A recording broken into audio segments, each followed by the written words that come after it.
Hello दोस्तों, नमस्कार। Master technician channel में आपका बहुत बहुत स्वागत है। दोस्तों, अगर आप इस चैनल पर नए हो या फर्स्ट टाइम विजिट कर रहे हो तो इस चैनल को सब्सक्राइब जरूर करके रखना और नोटिफिकेशन के लिए ऊपर ऑल ज़रूर सिलेक्ट करके रखना ताकि हमारी नई नई इन्फॉर्मेशन आप तक पहुंचती रहेगी।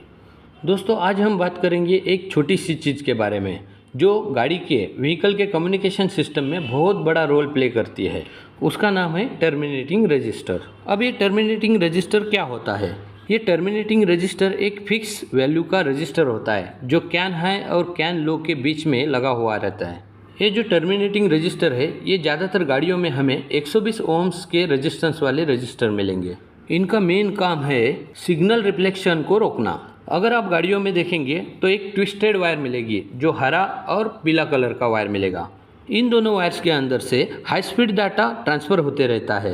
अगर वायर के दोनों एंड पर टर्मिनेटिंग रजिस्टर नहीं लगे रहेंगे तो सिग्नल्स रिफ्लेक्ट होकर डाटा करप्ट कर देता है। सिग्नल्स प्रॉपर तरीके से एक ECU से दूसरे ECU तक नहीं पहुंच पाता। हर एक कैन वायर के दोनों एंड पर एक 120 ओम्स का रजिस्टर लगाया जाता है। जब आप डिजिटल मल्टीमीटर से कैन हाई और कैन लो के बीच में रेजिस्टेंस चेक करते हैं तो दोनों रजिस्टर पैरेलल में होते हैं, इसलिए रीडिंग आपको हमेशा 60 ओम्स मिलनी चाहिए। अगर ये रीडिंग 120 आ रही है तो समझना कोई एक टर्मिनेटिंग रजिस्टर गायब है सिस्टम से, या कैन कम्युनिकेशन का वायर टूटा हुआ है, ओपन सर्किट हो गया है। अगर रजिस्टेंस 0 दिखा रहा है तो समझना कुछ तो शॉर्ट हो गया है। अगर टर्मिनेटिंग रजिस्टर मिसिंग है या फॉल्टी है तो आपको ये सिम्टम्स मिल सकते हैं। कभी कभी हमारा डायग्नोस्टिक टूल कनेक्ट नहीं होगा। कनेक्ट होने के बाद अगर जो भी एरर कोड, फॉल्ट कोड हमें मिलेंगे वो फॉल्ट कोड U से स्टार्ट होंगे। ऐसा सिग्नल रिफ्लेक्शन के कारण होता है। जो प्रॉपर सिग्नल नहीं मिलेगा तब फॉल्ट कोड U से स्टार्ट होंगे या डायग्नोस्टिक टूल कनेक्ट नहीं होगा। अब इनको चेक करने का तरीका क्या है? कैन हाई और कैन लो के बीच में रेजिस्टेंस मोड में मल्टीमीटर को लगाएंगे और इग्निशन ऑफ करके चेक करेंगे। अगर रेजिस्टेंस हमें 60 ओम्स के आसपास मिलता है तो सब कुछ ठीक है।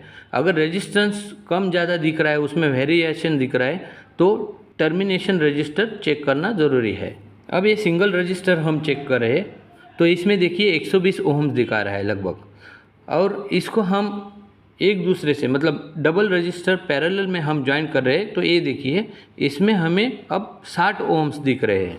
इसका मतलब ये दोनों रजिस्टर सही है। अब ये ऐसा क्यों हो रहा है? अब देखो, आसान भाषा से समझते हैं। ये एक पाइप है, ये पाइप से पानी बह रहा है तो उसके बीच में मैं रेजिस्टेंस लगा रहा हूँ 60 ओम्स का, मतलब थोड़ा उससे आधा करके लगा रहा हूँ। तो आधा लगाने के बाद देखिए यहाँ पर पानी का रेजिस्टेंस आ जाएगा, पानी का प्रवाह जो बहना है वो कम हो जाएगा। अब ऐसे ही मैं अगर उस लाइन में 2 लाइन लगा दूंगा 60-60 के तो देखो पानी का प्रवाह बढ़ जाएगा, मतलब रेजिस्टेंस घट जाएगा। इस तरह से वो रजिस्टर काम करता है। दोस्तों, अगर आपको ये इन्फॉर्मेशन अच्छी लगी तो लाइक, सब्सक्राइब, शेयर ज़रूर करना। धन्यवाद।